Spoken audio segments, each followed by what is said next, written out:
the Seahawks are going to have to decide whether or not they want to pick up Jordyn Brooks' fifth-year option.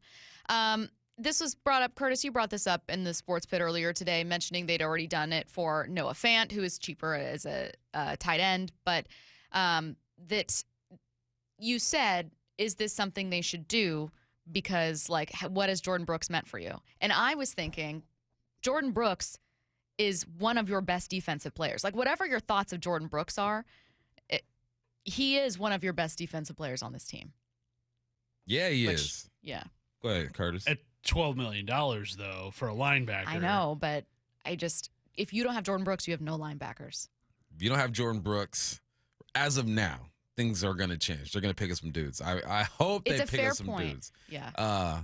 Cody Barton, Tanner Muse, Ben Burke-Kirven, and throw some other random name in there that we're not familiar with. Are you okay with that side of the ball, who needs the most help, you not signing or having a emergency plan for that position? You could have all the dogs you want on that defensive line. You know what they do? They occupy offensive linemen so your linebackers can make tackles. You need someone who's going to fly around. It's going to be hefty, around $12 million. I saw as high as $13 million if you want to re-sign him. It's a hefty price, but you look at it and you go, can you afford not to?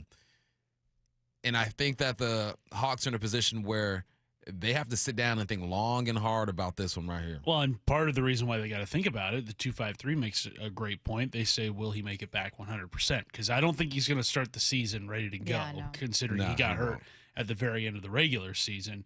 And being in essentially a contract season, or at least playing for his immediate future in the NFL, it's not like he's not going to be anywhere after his fourth season in the NFL, or if they don't pick up his fifth-year option, like he's out of the league or anything. Like, there's going to be demand for him across the NFL, but there is a big risk in guaranteeing that fifth year and not knowing what his production is going to be here in the 2023 season. I'm going to reiterate the cost that Curtis mentioned for that fifth year is $11.5 million. So $12 million is basically what it'll cost to exercise that fifth year option.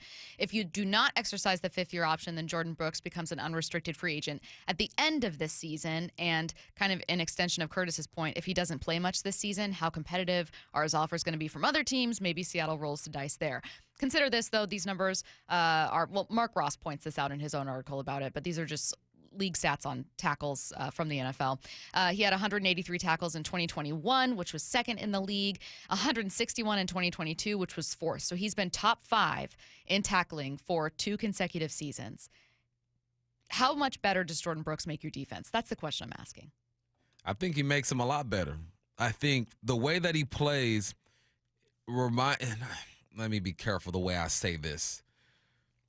He plays like a young linebacker, like what we used to see from Bobby. What do young linebackers play like? Downhill, contact, throw my face into the tackle. I'm not trying to run around some things. As you get older, you learn tricks, you diagnose things, and you're a bit more calculated with how you play. That's what we saw from Bobby later in his career. Still making a bunch of tackles, a bit more calculated in how he approached contact. Jordyn Brooks right now is going downhill. And there's one thing you need to be on defense, and that's violent.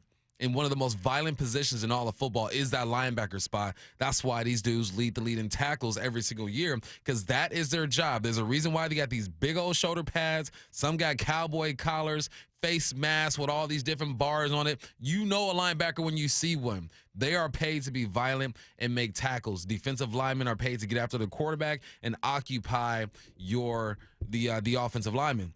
I look at Jordyn Brooks and I go, that's the type of linebacker that I want. The way that he plays is the type that I want. So now they have a decision to make. You don't extend him, then what do you do with this draft? You better go in and get yourself an interior linebacker then. If you don't plan on it, extending them, or even if you do plan on it, you still need a backup plan. You have to draft a linebacker. Me personally,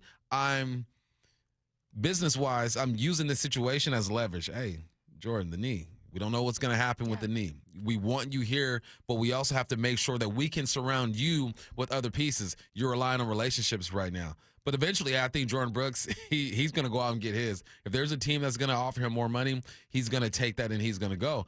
But do I want Jordyn Brooks? Most definitely. Do I want him at $12 million? If I can get it down to 9, 10, yeah, then for sure. Want to stress that this is for 2024. Jordyn Brooks is under contract for 2023, but the Seahawks have to make a decision before the season starts. So the decision for whether or not you want to exercise that fifth-year option and just guarantee it, this is what we're paying you, this is your salary, comes up. Now, if you were Bobby Wagner, it would be a no-brainer. Like, say you're a first-round pick, Bobby Wagner.